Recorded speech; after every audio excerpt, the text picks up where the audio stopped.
हम बात कर रहे थे एंटोमोफिली के बारे में, मीन्स इंसेक्ट पॉलिनेशन के बारे में। उसी में नेक्स्ट एग्जांपल आता है yucca plant. In yucca plant pollination occurs by Pronuba yucca sella moth. This moth is also known as Tageticula moth. और फीमेल मॉथ के थ्रू पॉलिनेशन होता है। इंसेक्ट कौन सा है? मॉथ है। कौन पॉलिनेशन करेगा? फीमेल मॉथ पॉलिनेशन करती है। हमने ये भी कहा था जिन प्लांट में मॉथ पॉलिनेशन होता है उनके फ्लावर का कलर वाइट होता है और वो फ्लावर नाइट के समय ओपन होते हैं। नाइट फ्लावरिंग प्लांट है, ध्यान करेंगे साहब। युक्का प्लांट का फ्लावर पेंडलम लाइक होता है, उल्टा लटका हुआ होता है। तो अनुबा मॉथ की फीमेल जब मैच्योर हो जाती है, एग्स ले करने की पोजीशन पे आती है, अंडे देने की पोजीशन पे आती है, तो युक्का प्लांट के फ्लावर्स में विजिट करती है। फ्लावर लटका हुआ है उल्टा, पेंडलम लाइक है। विजिट करके पोलन गन इकट्ठा करती, कलेक्ट करती है। पोलन कलेक्ट करके अपने माउथ के अंदर पोलन की छोटी सी बॉल तैयार कर लेती है। पोलन बॉल तैयार होने के बाद वो युक्का प्लांट की स्टिग्मा पे चढ़ती है, अपना ओविपोजिटर अंदर एंटर कराती है और अपने अंडे एग्ज प्लांट की ओवरी में दे देती है। तो इसने अपने एग्ज कहाँ पे ले किए हैं? प्लांट की ओवरी के अंदर। एग्ज ले करने के बाद सेफ्टी के पॉइंट ऑफ व्यू से पोलन की बॉल को इन लोब्स के बीच में फिट कर देती है। स्टिग्मा के जो लोब्स देख रहे हैं, इन लोब्स के बीच में पोलन की बॉल को फिट कर देती है। पोलन की बॉल फिट हो गई है, इट मीन्स पॉलिनेशन हो गया है। याद रहे युक्का प्लांट एंड प्रोनुबा, इन दोनों की लाइफ एक दूसरे पर डिपेंडेंट होती है। They can not complete their life without each other.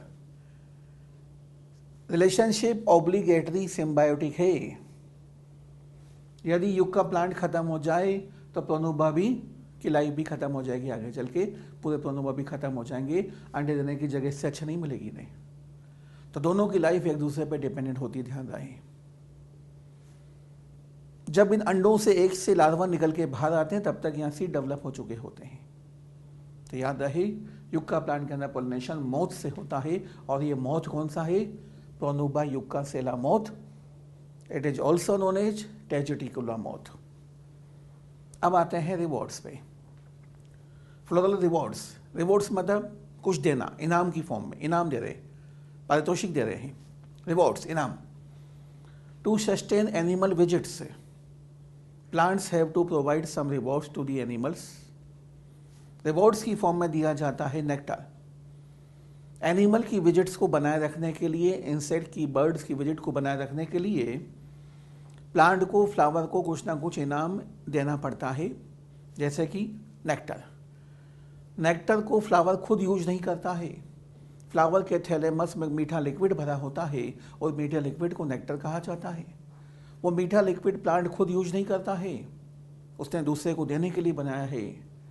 Insects आते हैं नेक्टर के लालच में, बर्ड्स आते हैं, बटरफ्लाईज आती हैं, हनी बीज आती हैं, इंसेक्ट आ रहे हैं, नेक्टर सक करते हैं और पॉलिनेशन भी करके चले जाते हैं सब।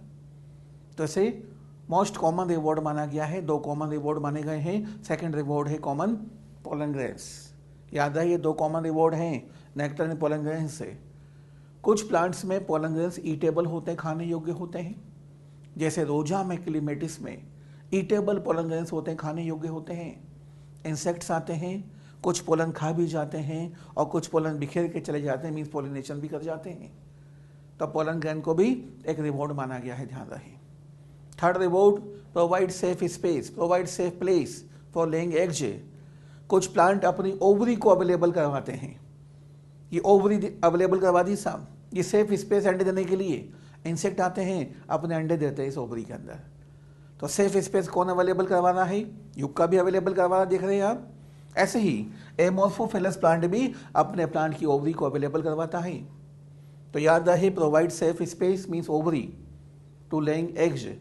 अंडे देने के लिए अपनी खुद की फ्लावर की ओवरी को अवेलेबल करवाना, यह भी रिवॉर्ड कैटेगरी में रखा जाता है। एमोर्फोफिलस प्लांट के अंदर फ्लावर की हाइट 6 फीट होती है और ये भी अपनी ओवरी अवेलेबल करवा रहा है। तो रिवॉर्ड की फॉर्म में क्या है यहाँ पे? ओवरी। कौन कौन प्रोवाइड कर रहे हैं ovary? Yucca and Amorphophallus. Nectar and pollen robbers, कुछ इंसेक्ट्स ऐसे भी होते हैं जो फ्लावर में विजिट करते हैं साहब, नेक्टर पी जाते हैं, पोलन खा जाते हैं, लेकिन पॉलिनेशन करके नहीं जाते हैं। इस तरह के विजिटर्स को हम क्या बोलेंगे? पोलन रोबर्स बोलेंगे, नेक्टर रोबर्स बोलेंगे। रोबरी करके चले गए, डाका डाल के चले गए, सामान लूट लिया साहब, लेके चले गए, तो रोबरी हो गई, डकैती हो गई साहब। तो उन्हें हम क्या बोल रहे हैं? Nectar robbers, pollen robbers. अब आते हैं हम रेफलिशिया प्लांट पे। रेफलिशिया प्लांट के अंदर फ्लावर लार्जेस्ट होता है, डायमीटर वाइज लार्जेस्ट फ्लावर हमें देखने को मिलता है। और रेफलिशिया के फ्लावर में रोटन मीट की स्मेल आती है। वो स्मेल कुछ मक्खियों को, फ्लाइज को अच्छी लगती है, और वो फ्लाइज कौन सी, मक्खियाँ कौन सी हैं? कैरियन फ्लाइज है। स्मेल की जब मक्खियाँ अट्रैक्ट होती हैं, पॉलिनेशन करती हैं, तो याद रहे रेफलिशिया के अंदर एंटोमोफिली होती, इंसेक्ट पॉलिनेशन होता है, लेकिन सीड का डिस्पर्सल एलिफेंट के थ्रू दिखाई देता है, जूकोरी हमें देखने को मिलती है। अब बात करने जा रहे हैं हम फाइकस स्पीसीज के बारे में। फाइकस में कॉमनली हम एक लेते हैं एग्जाम्पल, फिग या अंजीर। फिग अंजीर का साइंटिफिक नेम है फाइकस करिका। इस फिग अंजीर के अंदर पॉलिनेशन ब्लास्टोफेगा वास्प से होता है, फीमेल वास्प पॉलिनेशन करती है, ध्यान रहे। आप इकोलॉजी में पढ़ते हैं फिग वास्प रिलेशनशिप, सिम्बायोसिस से ध्यान करेंगे, म्यूचुअलिज्म में है। फिग अंजीर के अंदर हाइपेंथोडियन इन्फ्लोरेसेंस हमें देखने को मिलता है, जो कि पीयर की शेप का होता है। इसमें अपर साइड में एक माइन्यूट सा पोल प्रेजेंट होता है। ब्लास्टोफेगा वास्प की फीमेल अपने अंडे देने के लिए, एग्स ले करने के लिए इस पोल से अंदर एंटर करती है, अपने अंडे देती है और पॉलिनेशन करती है। तो याद रहे, ये पोल इतना छोटा होता है कि यहाँ से वो फीमेल बाहर नहीं निकल पाती है, वो अंदर ही मर जाती है, उससे अंदर ट्रैप कर लिया जाता है। तो इस प्रोसेस को बोलते हैं हम ट्रैप डोर मैकेनिज्म से पॉलिनेशन हमें देखने को मिल रहा है, ध्यान रहे। कौन सा प्रोसेस है? ट्रैप डोर मैकेनिज्म है, ध्यान रहे। तो याद रहे, ब्लास्टोफेगा वास्प से पॉलिनेशन हमें देखने को मिलता है फिग अंजीर के अंदर। फिग अंजीर का साइंटिफिक नेम है फाइकस करिका। अब बात करने जा रहे हैं ऑर्किड ऑफरिस के बारे में। ऑर्किड ऑफरिस में पॉलिनेशन कोल्पा वास्प के मेल से होता है। ऑर्किड ऑफरिस के फ्लावर का कोई सा भी एक पेटल एनलार्ज हो जाता है। पेटल के एनलार्ज होते ही ये फ्लावर कोल्पा वास्प की फीमेल लाइक दिखाई देता है। कोल्पा वास्प की फीमेल जैसा दिखाई दे रहा है साहब, कलर भी उसकी फीमेल जैसा है, स्ट्रक्चर भी सेम है, ऑर्डर भी सेम है। तो मिमिक्री हो गई, नहीं हो गई? प्लांट के फ्लावर में एंड कोल्पा वास्प की फीमेल में मिमिक्री हमें देखने को मिल रही है। दोनों का कलर भी सेम, स्ट्रक्चर भी सेम, ऑर्डर भी सेम है। कोल्पा वास्प का मेल जब आता है तो इस फ्लावर को अपनी फीमेल समझ बैठता है। फ्लावर को अपनी फीमेल समझ बैठ के कॉपुलेशन करने की कोशिश करता है। कॉपुलेशन करने की कोशिश करता है, तो एक फ्लावर पे जाता है, सक्सेसफुल नहीं हो पाता, दूसरे पे जाता है, तीसरे पे जाता है, चौथे पे जाता है, और इसी प्रोसेस में पॉलिनेशन कर देता है। तो हम कहते हैं सूडो कॉपुलेशन मेथड से हमें पॉलिनेशन देखने को मिलता है ऑर्किड ऑफरिस के अंदर। मिमिक्री हुई है इसलिए वो कंफ्यूज हुआ है, सूडो कॉपुलेशन मेथड से पॉलिनेशन हुआ है। ऑर्किड ऑफरिस में अलग अलग स्पीसीज हमें देखने को मिलती हैं। कुछ में पॉलिनेशन वास्प से होता है, कुछ में बीज से होता है, और कुछ स्पीसीज में पॉलिनेशन बम्बल बी से भी हमें देखने को मिलता है। यहाँ पे हम ऑर्किड ऑफरिस की बात कर रहे हैं, कोल्पा वास्प के पॉलिनेशन की बात की हमने। यहाँ तक सारे पॉइंट क्लियर हैं? एक दो पॉइंट हम पहले डिस्कस कर चुके हैं। वाटर हाइसेंथ, वाटर लिली के अंदर इंसेक्ट पॉलिनेशन यूजुअली दिखाई देता है, लेकिन कभी कभी विंड पॉलिनेशन भी होता है। लोटस में, जिसे निलंबियम का भी कह दिया जाता है, निलंबो भी कहा जाता है, पॉलिनेशन इंसेक्ट के थ्रू हमें देखने को मिलता है। तो यहाँ पे हमारा पूरा होता है entomophily. Now ornithophily. Pollination by birds is known as ornithophily. Bird pollination is also known as ornithophily. अब सब बर्ड पॉलिनेशन करना है तो फ्लावर का साइज कैसा होना चाहिए? लार्ज होना चाहिए। दूर से बर्ड को दिखना चाहिए यहाँ पे फ्लावर प्रेजेंट है, तो फ्लावर का साइज कैसा है? लार्ज है। तो याद रहे, ornithophilous flowers are large in size. These flowers are brightly colored. दूर से फ्लावर दिख जाना चाहिए बर्ड को, तो ब्राइट रेड कलर के फ्लावर्स हमें देखने को मिलते हैं, ब्राइटली कलर्ड फ्लावर्स हमें दिखाई देते हैं। फ्लावर्स में ऑर्डर यूजुअली एब्सेंट होता है। ऑर्डर क्यों एब्सेंट है साहब? आप खुद सोचिए, बर्ड ऊपर उड़ के जा रहा है, बहुत ऊपर उड़ के जा रहा है साहब, नीचे फ्लावर प्रेजेंट है। यदि यहाँ से ऑर्डर सिक्रेट भी होता है, स्मेल सिक्रेट भी होती है, तो क्या वो बर्ड तक पहुँच पाएगी? नहीं पहुँच पाएगी। इसलिए ऑर्डर या स्मेल एब्सेंट होती है। बर्ड अट्रैक्ट हो रहे हैं फ्लावर की तरफ, कलर देख के आ रहे हैं, वो ध्यान रहे, flower colourful and brightly coloured हैं। नेक्टर प्रेजेंट होगा सब, ऑब्वियसली बात नेक्टर प्रेजेंट होगा। हमिंग बर्ड आ रही हैं साहब, सन बर्ड आ रही हैं, नेक्टर सक करने आ रही हैं, नेक्टर के लिए तो आ रही हैं, और नेक्टर का अमाउंट कंपेरेटिवली ज़्यादा होगा नहीं होगा, ऑब्वियसली ज़्यादा होगा, क्योंकि बर्ड की नेक्टर रिक्वायरमेंट कंपेरेटिवली ज़्यादा होती है। एग्जाम्पल की बात करें, Bignonia, Butea monosperma, Callistemon means bottle brush, Bombax and rose के अंदर हमें बर्ड पॉलिनेशन देखने को मिलता है। रोज में हमें इंसेक्ट पॉलिनेशन भी दिखाई देता है एंड बर्ड पॉलिनेशन भी देखने को मिल जाता है। अब आते हैं myrmecophily. Pollination by ants and termites is known as myrmecophily. Myrmecophily हमें दिखाई देता है मैंगो में एंड लीची में। यहाँ पे ओनली टर्म आपको याद रखनी है, pollination by ants and termites is known as myrmecophily. Next, chiropterophily. Bat pollination is also known as काइरोप्टेरोफिली।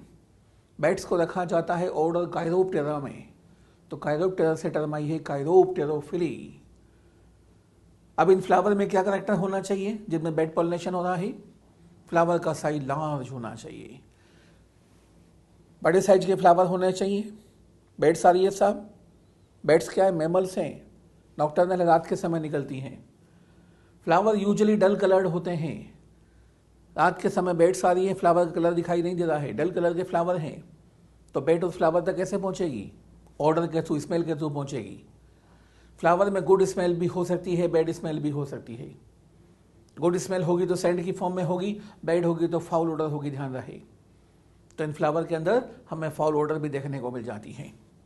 Nectar present होगा नहीं होगा? बिल्कुल होगा, नेक्टर प्रेजेंट होगा। बेड्स की नेक्टर रिक्वायरमेंट सबसे ज़्यादा होती, ध्यान रहे। मैमल्स हैं साहब, तो इन फ्लावर के अंदर बहुत ज़्यादा नेक्टर प्रेजेंट होता है। एग्जाम्पल्स की बात की जाए, एडेंसोनिया, काइजेलिया, एंथोसिफिलस कदम्बा, इसे कदम का ट्री भी कह दिया जाता है। और बनाना के अंदर हमें बेड पॉलिनेशन दिखाई देता है।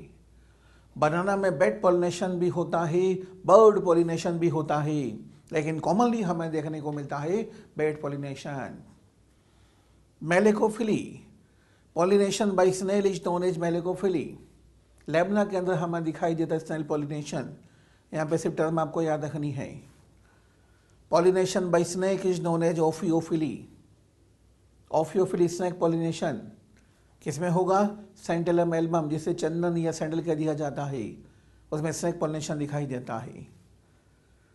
तो ये टर्म आपको याद रखनी है, ophiophily. Pollination by snake is known as ophiophily. यहाँ एग्जाम्पल भी याद रखना है, सेंटेलम एल्बम, सैंडल, चंदन। तो यहाँ तक सारे पॉइंट क्लियर हैं।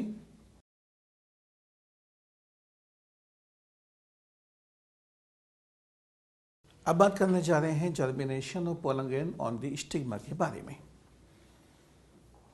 पॉलिनेशन हो चुका है साहब, पोलन ग्रेन स्टिग्मा पे पहुंच चुका है। आप जानते हैं स्टिग्मा पे मॉइस्चर प्रेजेंट होती है, शुगर प्रेजेंट होता है, अमीनो एसिड्स प्रेजेंट होते हैं, बोरोन कैल्शियम प्रेजेंट होता है। स्टिग्मा पर पहुंचकर पोलन ग्रेन मॉइस्चर को एब्जॉर्ब करता है, इम्बाइब कर रहा है, एंड ऑस्मोसिस हो रहा है साहब। एंड ऑस्मोसिस होता है तो इंटाइन पे प्रेशर एक्सर्ट होता है, इंटाइन पोलन ट्यूब की फॉर्म में निकल के बाहर आ जाता है। तो साहब यहाँ पे पोलन ट्यूब का फॉर्मेशन हो गया साहब, पोलन ग्रेन से पोलन ट्यूब का फॉर्मेशन हो गया। आपने पढ़ा है पोलन ट्यूब में सबसे पहले एंटर करता है ट्यूब न्यूक्लियस, नाम ही ट्यूब न्यूक्लियस है, एपिकल पोजीशन को ऑक्यूपाई कर लेता है और पोलन ट्यूब की ग्रोथ को कंट्रोल करने का काम करता है tube nucleus. This nucleus is also known as vegetative nucleus. Tube nucleus के पीछे पीछे जनरेटिव सेल फ्लोट करती हुई आ जाती है, और जनरेटिव सेल में जब माइटोसिस होता है तो 2 मेल गैमेट्स का फॉर्मेशन होता है। तो यहाँ पर हमने 2 मेल गैमेट्स को भी शो कर रखा है। सिंगल पोलन ग्रेन से सिंगल पोलन ट्यूब का फॉर्मेशन हुआ है, साहब देख रहे हैं आप। This condition is known as monosiphonous condition. Mono means 1, siphon means pollen tube. Single pollen grain single pollen tube form कर रहा है, इस कंडीशन को बोलेंगे मोनोसाइफनस कंडीशन है, और ये कंडीशन हमें मैक्सिमम एंजियोस्पर्म्स में देखने को मिलती है, इंक्लूडिंग कैप्सुला। यदि हम मालवेसी की बात करें, कुकुरबिटेसी फैमिली की बात करें, तो इन फैमिलीज के अंदर हमें पॉलीसाइफनस कंडीशन देखने को मिल जाती है। अभी कंडीशन क्या होती है साहब? मालवेसी एंड कुकुरबिडेसी फैमिली के मेंबर्स में सिंगल पोलन ग्रेन से मेनी पोलन ट्यूब्स का फॉर्मेशन हो जाता है।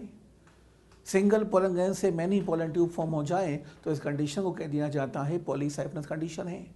Poly means many, siphon means tube, तो मैनी पोलन ट्यूब का फॉर्मेशन हो रहा है तो बोलेंगे पॉलीसाइफनस कंडीशन है। मैनी पोलन ट्यूब फॉर्म हो तो जाती हैं लेकिन फंक्शनल पोलन ट्यूब एक ही रहती है।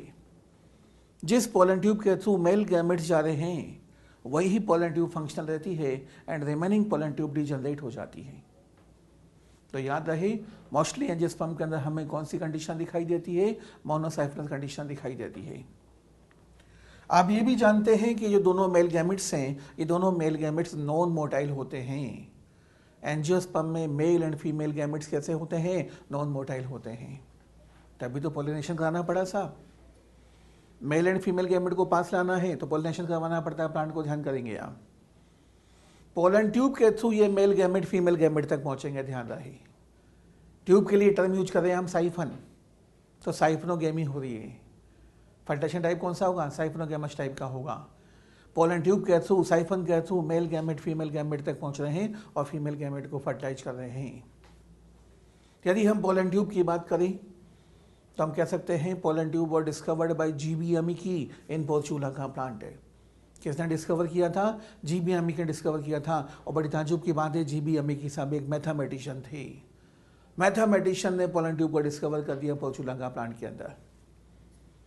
2 elements boron and calcium are essential for the growth of pollen tube. 2 element essential माने गए हैं, कौन कौन से हैं, बोरोन है, कैल्शियम है। लेकिन मेनली कौन सा एलिमेंट एसेंशियल माना जाता है, बोरोन एलिमेंट को एसेंशियल माना जाता है। नेक्स्ट पॉइंट पे आते हैं, suitable temperature for the growth of pollen tube is 25 ± 5।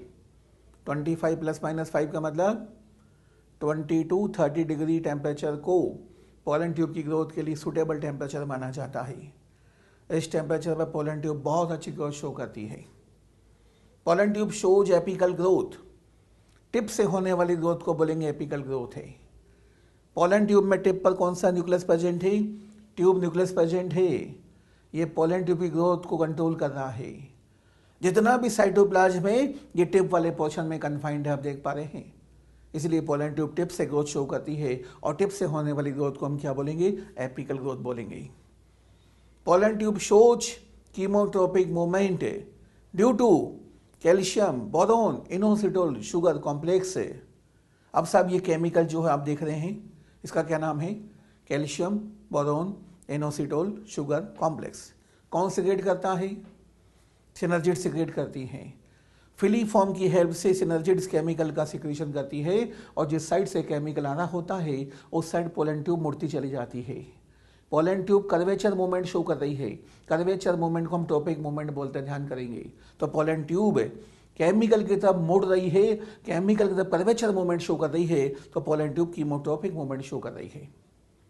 आपने एक पोटेड प्लांट लिया, गमले में लगा हुआ प्लांट लिया, आपने विंडो पर रख दिया, प्लांट सनलाइट की तरफ मुड़ गया, मुड़ रहा है, कर्वेचर मूवमेंट शो कर रहा है, फोटोट्रोपिक मूवमेंट शो कर रहा है। तो कर्वेचर मूवमेंट के लिए हम टर्म यूज करते हैं ट्रोपिक मूवमेंट, ध्यान रहे। Pollen tube shows chemotropic movement है, केमिकल की तरफ मुड़ रही है तो बोलेंगे कीमोट्रोपिक मूवमेंट है। Longest pollen tube is found in Zea mays. Maize या मक्का का साइंटिफिक नेम क्या है, जिया मेज है, और इसमें लॉन्गेस्ट पोलन ट्यूब हमें दिखाई देती है। अब आगे चल के पढ़ेंगे, longest styles are found in maize. Style भी लॉन्गेस्ट होती है और पोलन ट्यूब भी लॉन्गेस्ट होती है जिया मेज या मक्का के अंदर। यहाँ तक सारे पॉइंट क्लियर हैं। चलिए अब हम बात करने जा रहे हैं entry of pollen tube into the ovule के बारे में। पोलन ट्यूब ओव्यूल में एंटर कर रही है, आप देख रहे हैं माइक्रोपाइल के through usually pollen tube ovule के अंदर एंटर करती है। माइक्रोपाइल को यहाँ पर ओव्यूल का पोर मानते हुए टर्म दी जाती है porogamy. Entry of pollen tube into the ovule through micropyle is known as porogamy. Mostly angiosperm में हमें पोरोगेमी दिखाई देती है इंक्लूडिंग कैप्सिला, लेकिन कुछ प्लांट के अंदर पोलन ट्यूब चलेजा के थ्रू एंटर कर जाती है। Entry of pollen tube into the ovule through chalaza is known as chalazogamy और basigamy. Chalaza is basal part of the ovule, तो इसलिए इसे बेसोगेमी भी कह दिया जाता है। कैजुराइना प्लांट के अंदर हमें दिखाई देती है चेलेजोगेमी। अब यहां पर देखिए आप, पॉलन ट्यूब इंटेग्यूमेंट के थ्रू एंटर कर रही है या पॉलन ट्यूब फ्यूनिकल के थ्रू एंटर कर रही है। इंटेग्यूमेंट से एंटर करे चाहे फ्यूनिकल से एंटर करे, ओव्यूल के मिडिल से पॉलन ट्यूब एंटर कर रही है, और मिडिल के लिए हम टर्म यूज करते हैं meso. Entry of pollen tube through integument और funicle is known as mesogamy. Cucurbita में दिखाई देती है मेजोगेमी। कुकुर बेटा में पॉलन ट्यूब इंटेग्यूमेंट के थ्रू एंटर करती है, ओव्यूल के मिडिल से एंट्री चल रही है, तो बोलेंगे मेजोगेमी है। पॉलन ट्यूब कहीं से भी एंटर करे, अल्टीमेटली घूम फिर के माइक्रोपाइल तक पहुंच रही है। देख पा रहे हैं आप, माइक्रोपाइल तक पहुंच रही है। तो यहाँ पे हमने बात करी entry of pollen tube into the ovule के बारे में। मोस्ट कॉमन टाइप कौन सा है? पोरोगेमी, ध्यान रहे। अब बात करने जा रहे हैं हम पोलन पिस्टल इंटरेक्शन के बारे में। पोलन ग्रेन स्टिग्मा पे पहुंच रहा है। अब स्टिग्मा कैसे उसे आइडेंटिफाई कर रही है कि रोंग पोलन है या राइट पोलन है? जब पोलन ग्रेन हवा में उड़ते हुए आ रहे हैं या किसी इंसेक्ट के थ्रू आ रहे हैं, तो रोंग पोलन ग्रेन के आने के चांसेस भी यहाँ पर हो जाते हैं। अब जैसे मैंने यहाँ पे मैंगो के 2 कार्पल को शो कर रखा है। मैंगो के कार्पल पे मैंगो का पोलन आएगा तो इस पोलन का जर्मिनेशन होगा, ये पोलन ट्यूब बनाएगा और बिल्कुल फर्टाइज करेगा। मैंगो के कार्पल पे नीम का पोलन भी आ सकता है साहब। मैंगो के कार्पल पे नीम का पोलन ग्रेन आ गया तो इस पोलन ग्रेन का कभी भी जर्मिनेशन नहीं होगा। जिस पोलन ग्रेन का जर्मिनेशन पॉसिबल है उस पोलन ग्रेन को बोलेंगे कंपैटिबल पोलन ग्रेन है, और जिस पोलन ग्रेन का जर्मिनेशन पॉसिबल नहीं है उसे बोलेंगे इनकम्पैटिबल है। मैंगो के कार्पल पे मैंगो का पोलन ग्रेन आया है तो इस पोलन का जर्मिनेशन पॉसिबल होगा नहीं होगा? बिल्कुल होगा साहब। तो जिस पोलन ग्रेन का जर्मिनेशन पॉसिबल है उसे हम क्या बोलेंगे? कंपैटिबल है। या यूं कह सकते हैं right pollen grain is known as compatible pollen grain. Same plant का है, राइट पोलन ग्रेन है, तो बोलेंगे कंपैटिबल पोलन ग्रेन है। मैंगो के कार्पल पे नीम का पोलन ग्रेन आया है, इस पोलन ग्रेन का जर्मिनेशन पॉसिबल नहीं है, तो बोलेंगे इनकम्पैटिबल पोलन ग्रेन है। या यूं कह सकते हैं wrong pollen grain is known as incompatible pollen grain. अब सब स्टिग्मा को कैसे पता चलता है कि पोलन ग्रेन राइट है या रॉन्ग है? जब पोलन ग्रेन स्टिग्मा पे लैंड करता है तो स्टिग्मा केमिकल का सिक्रीशन करती है। स्टिग्मा के केमिकल से पोलन ग्रेन के एग्जाइन में मौजूद केमिकल के साथ में केमिकल रिएक्शन करते हैं, उन्हें केमिकल डायलॉग्स कहा जाता है। केमिकल डायलॉग चल रहा है, केमिकल रिएक्शन चल रही है। केमिकल रिएक्शन से स्टिग्मा आइडेंटिफाई कर लेती है कि पोलन ग्रेन राइट है या रॉन्ग है। राइट पोलन ग्रेन है तो उसे प्रमोट कर दिया जाता है, it means further pollen tube बनाने के लव कर दिया जाता है। और रॉन्ग पोलन ग्रेन है तो उसकी ग्रोथ को वहीं पर इनहिबिट कर दिया जाता है, उसे जर्मिनेट ही नहीं होने दिया जाता है। तो स्टिग्मा के अंदर कुछ केमिकल का सिक्रीशन किया जा रहा है साहब। स्टिग्मा केमिकल का सिक्रीशन कर रही है। स्टिग्मा का केमिकल आइडेंटिफाई कर रहा है पोलन ग्रेन के एग्जाइन के अंदर मौजूद केमिकल को, तो जाके केमिकल इंटरेक्शन सही चल पा रहा है। केमिकल इंटरेक्शन चल रहा है, केमिकल डायलॉग चल रहा है, केमिकल डायलॉग चल रहा है, उसकी हेल्प से स्टिग्मा ने उसे आइडेंटिफाई किया है राइट है या रॉन्ग है। साइंटिस्ट को उस केमिकल कंपोनेंट के बारे में कुछ पता चल चुका है। कुछ केमिकल कंपोनेंट के बारे में बॉटनिस्ट को, साइंटिस्ट को कुछ पता चल चुका है। कुछ केमिकल रिएक्शन के बारे में पता चल चुका है। अब साहब साइंटिस्ट पे वर्क कर रहे हैं कि वो कौन से जीन्स स्टिग्मा में प्रेजेंट हैं जो केमिकल का सिक्रीशन करवा रहे हैं। अब सपोज यहाँ पे कोई जीन प्रेजेंट है, ये जीन केमिकल का सिक्रीशन करवा रहे हैं साहब। जिस दिन जीन के बारे में पता चल जाएगा, इन जीन को हटा दिया जाएगा, रिमूव कर दिया जाएगा। अब जीन को हटा दिया साहब साइंटिस्ट ने। अब किसी भी प्लांट का पोलन यहाँ पे डाल दीजिए, पोलन का जर्मिनेशन होगा नहीं होगा? बिल्कुल हो जाएगा साहब। कहने का मतलब है इनकम्पैटिबल पोलन ग्रेन का जर्मिनेशन भी पॉसिबल हो जाएगा। फिर हाइब्रिड टाइप के फ्रूट मार्केट में आ जाएंगे। मैंगो के कार्पल पे नीम के पोलन ग्रेन का जर्मिनेशन हो गया तो फ्रूट कैसा बनेगा? हाइब्रिड बनेगा साहब। लेकिन वो अभी पॉसिबल नहीं हुआ है, उस पर रिसर्च अभी चल रही है।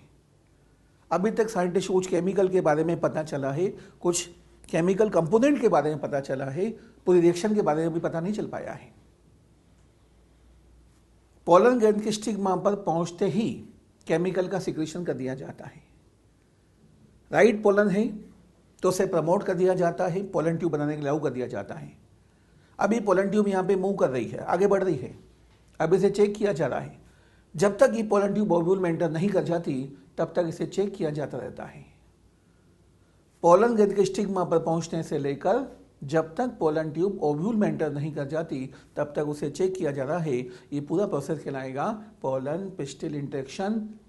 All the events from pollen deposition on the stigma until the entry of pollen tube into the ovule are together referred to as pollen pistil interaction. It is a dynamic process. Dynamic process माना जाता है, गजब का process है। हजारों pollen grain stigma पे एक साथ लैंड कर जाते हैं, लेकिन फिर भी स्टिग्मा आइडेंटिफाई कर लेती है कि राइट पोलन है या रॉन्ग पोलन ग्रेन है।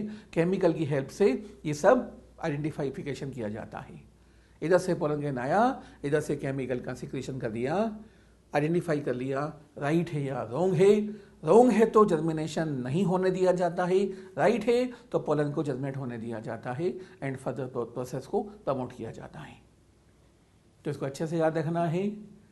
पोलन ग्रेन को स्टिग्मा आइडेंटिफाई कर रही है। ये पूरा प्रोसेस क्या कहलाएगा फाइनली लास्ट तक, जब तक पोलन ट्यूब एंटर नहीं कर रही तुरंत, इसे हम बोलेंगे पोलन पिस्टिल इंटरेक्शन है। अब बात करने जा रहे हैं हम entry of pollen tube into the embryo सेक के बारे में। आपने पढ़ा है अपर साइड से पोलन ट्यूब आ रही है,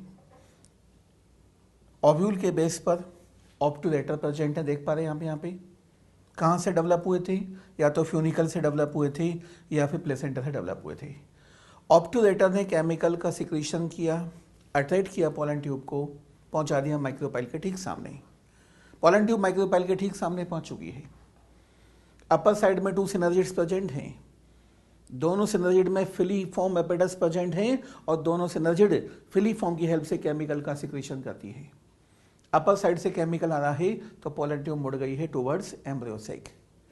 अब सभी पोलन ट्यूब एंजाइम का सिक्रीशन कर रही है, पैक्टिनेज एंजाइम का सिक्रीशन कर रही है, सेलुलेज एंजाइम का सिक्रीशन कर रही है।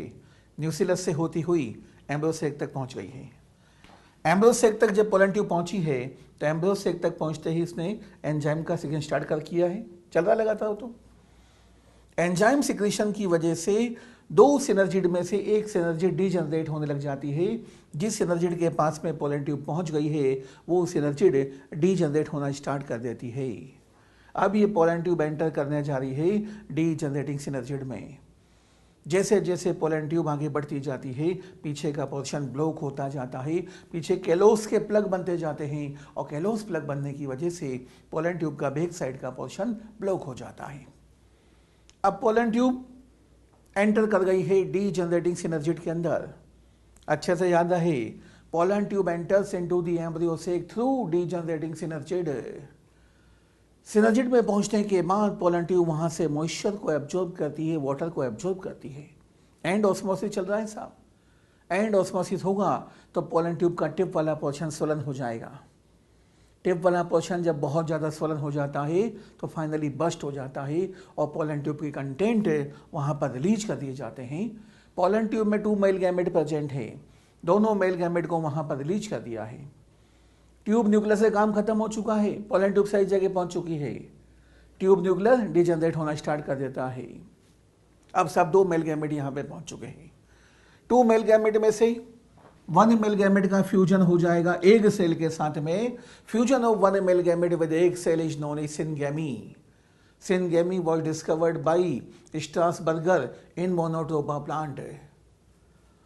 सेकेंड मेल गैमेट का फ्यूजन होगा सेकेंडरी न्यूक्लियस से। हमने पढ़ा है सेंट्रल सेल में 2 पोलर न्यूक्लियाई प्रेजेंट थे। Just before fertilization both polar nuclei fuse together to form a diploid structure which is known as secondary nucleus. Fertilisation से ठीक पहले दोनों पोलर न्यूक्लियाई फ्यूज हो जाते हैं और एक स्ट्रक्चर बनाते हैं, उसे नाम दिया जाता है secondary nucleus. Secondary nucleus is also known as definitive nucleus. अब सब सेकेंड मेल गैमेट वहां तक पहुंच चुका है।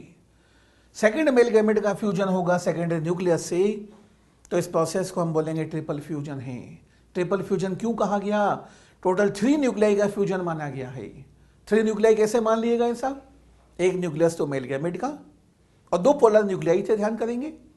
2 पोलर न्यूक्लियाई जैसे बाद में हमने कह दिया फ्यूज हो गए, बन गया सेकंड न्यूक्लियस, तो यहाँ पर 2 पोलर न्यूक्लियाई के 2 न्यूक्लियस काउंट किए जा रहे हैं, ध्यान रहे, and 1 nucleus of male gamete. Total 3 nucleus का फ्यूजन मानते हुए प्रोसेस को नाम दिया गया है triple fusion. Triple fusion is also known as vegetative fertilisation. Again syngamy की बात कर रहे हैं। सिनगेमी में एग सेल का फ्यूजन मेल गैमेट से हुआ है। Egg cell is also known as female gamete. Female and male gamete का फ्यूजन हो रहा है, सिनगेमी हो रहा है, फर्टिलाइजेशन हो रहा है साहब।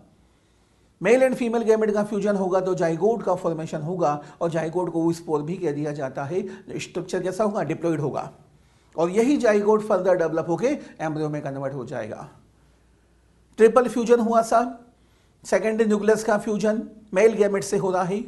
स्ट्रक्चर जो बनेगा उससे हम बोलेंगे प्राइमरी एंडोस्पर्म न्यूक्लियस, PEN। किस सेल में बनेगा? प्राइमरी एंडोस्पर्म सेल, PEC में बनेगा, और यही स्ट्रक्चर आगे चल के एंडोस्पर्म में कन्वर्ट हो जाएगा, जो कि होगा ट्रिप्लोइड। नावाश्यन साहब एक साइंटिस्ट का नाम है। नावाश्यन साहब आए, उन्होंने कहा साहब 2 बार फर्टिलाइजेशन चल रहा है, एक बार ट्रू फर्टिलाइजेशन है और सेकेंड टाइम वेजिटेटिव फर्टिलाइजेशन चल रहा है, 2 बार फर्टिलाइजेशन चल रहा है। नावाश्यन साहब ने दोनों प्रोसेस को कलेक्टिवली कह दिया double fertilization. Double fertilization is found in angiosperms. It was discovered by Nawaschin in Lilium and Fritillaria. 2 plant थे, लिलियम एंड फ्रिटिलरिया, दोनों फ्लावरिंग प्लांट मीन्स एंजियोस्पर्म है, और दोनों फ्लावरिंग प्लांट में डिस्कवर किया डबल फर्टिलाइजेशन। किसने? नावाश्यन साहब ने डिस्कवर किया, ध्यान रहे। डबल फर्टिलाइजेशन का process only and only flowering plants में देखने को मिलता है, इट मीन्स एंजियोस्पर्म में देखने को मिलता है। डबल फर्टिलाइजेशन का होना एंजियोस्पर्म का एक मेन फीचर माना जाता है। एंजियोस्पर्म में ट्रिपल फ्यूजन हो रहा है, 2 बार फर्टिलाइजेशन हुआ है, एक बार ट्रू फर्टिलाइजेशन हुआ है और दूसरी बार वेजिटेटिव फर्टिलाइजेशन हुआ है। 2 बार फर्टिलाइजेशन एंड डबल फर्टिलाइजेशन है।